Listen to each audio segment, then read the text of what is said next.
Hello, thank you for joining me for video 5. Today we're going to talk about the benefits of water and staying hydrated. We never want to underestimate the importance of staying hydrated.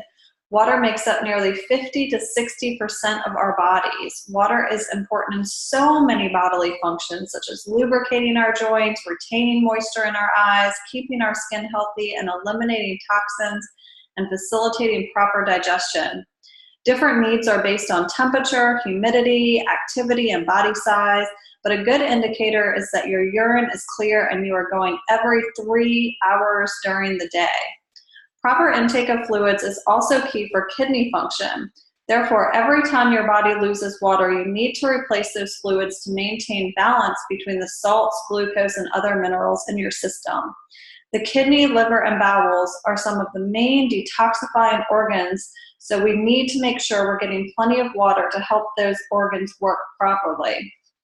If you want an indicator of how much water you should be getting, we already talked about urinating frequently during the day, but try to drink about half of your body weight in ounces per day. Once you start feeling thirsty, your body is already dehydrated, so make sure you're sipping throughout the day.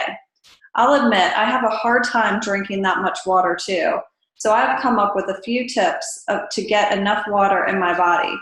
First of all, make sure you're eating hydrated foods. Lucky for us, most hydrating foods are also good for us, so we're meeting 2 needs with 1 D. Take, for example, watermelon. That's almost all water.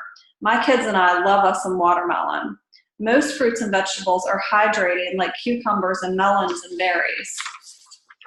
Stay away from caffeinated beverages like coffee and tea and colas that not only rob your body of water because they act like diuretics, but caffeine also prevents your body from absorbing calcium, so it's no good for those bones. Sugar drinks are also bad for your body.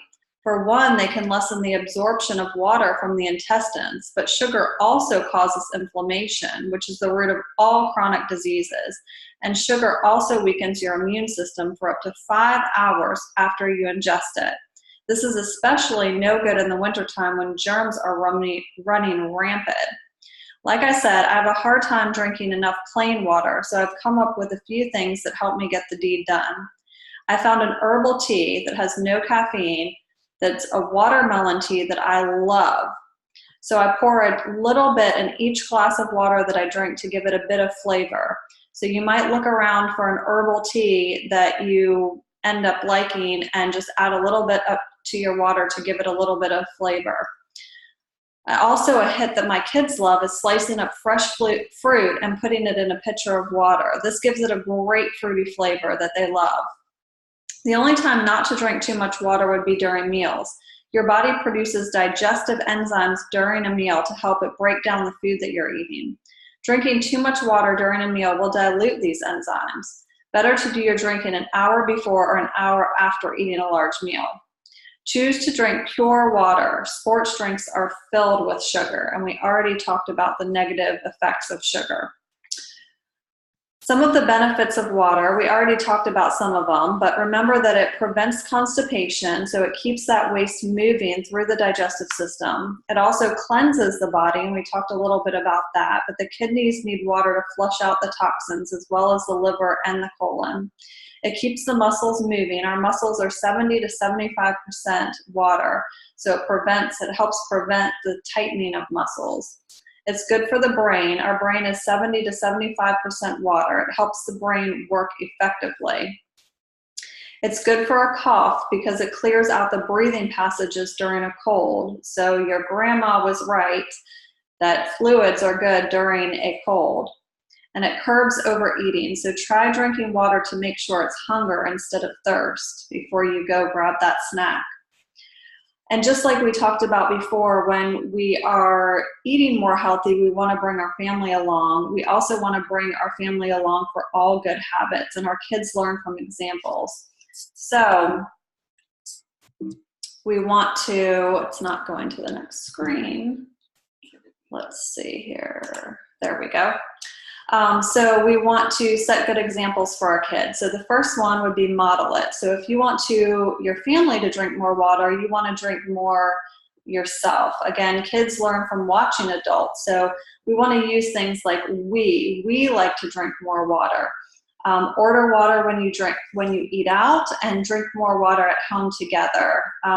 Always take water bottles on the go. So just make sure you're setting that example for your kids.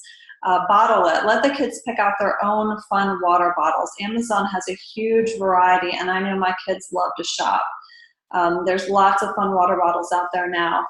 Flavor it. Let's be honest, plain water can be boring. We mentioned this a little bit, but again, add some sliced fruit to a large pitcher and let it sit in the fridge overnight. It is delicious. Again, you know, I mentioned the finding an herbal tea to add a little bit of flavor to it. It really goes a long way. Some people like a little bit of lemon. Some people like a little bit of lime in there. Some orange slices cut up. It really, really helps.